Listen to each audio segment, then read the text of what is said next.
Welcome to Financial Investing Radio, where you'll learn the secrets for consistent, high-probability returns in the financial markets for additional income to change your life. Grant applies consistent, high-probability trading systems for the financial markets. He's only recently started sharing these tried and true market secrets. As a gift to listeners, Grant is offering his roadmap to high-probability financial control. Go to financialinvestingradio.com and download yours today. Now, here's your host and trading veteran, Grant Larson.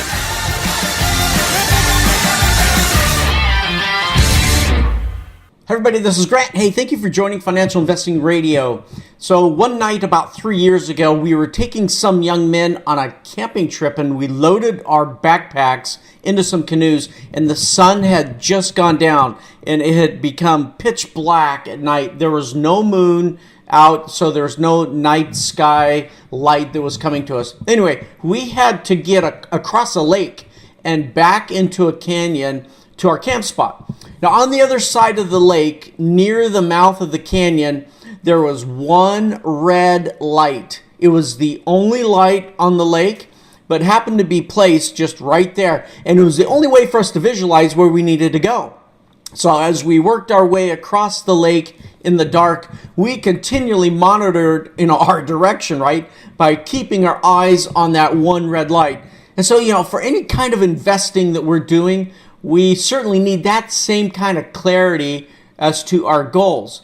So, as you know, financial goal setting is the key to building wealth. So I was looking at some studies that were out there, right? And some have shown that at every income level, people who set goals and are planners are more successful financially, and they feel better about their financial situation than those who do not plan ahead. So financial goals are like the itinerary, right?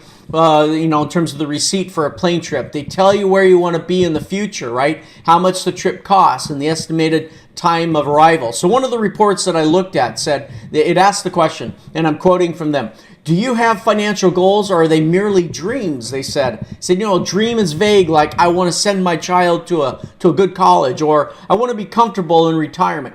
Whereas a goal is very specific with a date and a dollar cost. So the example that they gave is, in 4 years, we will save $12,000 for a car. Or by the time I'm 60, I'll have $250,000 saved to be able to, scale back and work part-time, and so forth. All right, so how do you set your goals? What are the ways that you do it? And obviously, writing it down is one of the very obvious things. Now, lots of times we need some sort of accountability in that process too. So it's helpful to share the goal with someone else so that they can check up on us and give us the moral support. Now, I've had the privilege of interviewing some very successful investors on this podcast. Now, there are some common themes I see in them, right? Including, I've written down 3 here. Number 1, I've seen that they used what resources they had to get started.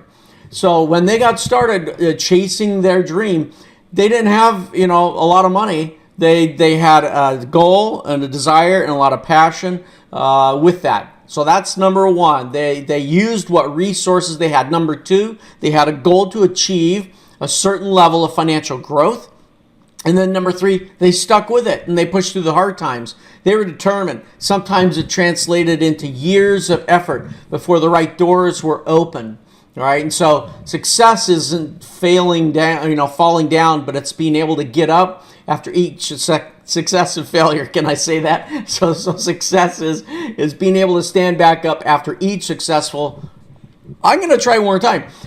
Success is standing up after each successive failure, right? In other words, every time we fail, hey, get back up and keep trying over and over again. Now, in another report, they stated how the ultra wealthy set goals. I thought this was interesting, right? So here's 4 things that they stated. Number 1, and this is obvious, right? Spend less than you earn, right? It's like knowing we should take our vitamins, right? We all know this, right? Spend less than you earn. So it went on to say that in their study of their participants, so they did a survey, they said 61% of survey participants thought wealth preservation was extremely important, and it was the number 1 goal. So they said that ultra wealthy do not spend or want to spend down their principal, but preserve what they made.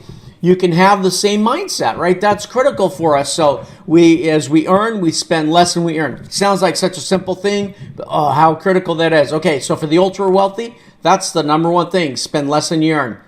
Number two, okay, this was again from their report. They said implement a long-term savings plan. Now, they studied people that had $30 million available in investable assets. All right, so that's ultra wealthy, right? When you're able to, say, oh, let's see, I'm going to allocate this $30 million for investing, right? They'll use the other money for other things. Okay, so that's their target. They were working with people, they were studying people that had $30 million in investable assets, and they learned that they don't simply live for today. They're considering their financial situation into the distant future. Now, you can also take a long-term view of your finances, right? Are you saving enough for your golden years? And if you're not there yet, it's probably not too late to get started, but get started now. Okay, so that was number two. So let me back up. Number one, spend less than you earn. Number two, implement a long-term savings plan. Number three, again, this is from what they learned doing their study. They said that create an investing plan to match your risk tolerance and time horizon. So they said that the ultra wealthy think about multiple generations, right? I interviewed a wonderful gentleman here on this podcast, Patrick Stockhausen. This is a few months ago now. He said a similar thing. He said, you know what? Always think about, what is it that you're going to do to ultimately help the generations that follow you. Lots of times in our planning and our thinking, we're like, oh, and I got to get through the month, which obviously we have to get through each month, right? Or we have to get to what that next goal is. But don't forget that what we're really trying to do is we'd like to enable a situation that would benefit not only our family, but potentially help our family for generations. Well, the ultra wealthy, they think about multiple generations. They're making decisions, investment decisions that reflect a longer term outlook.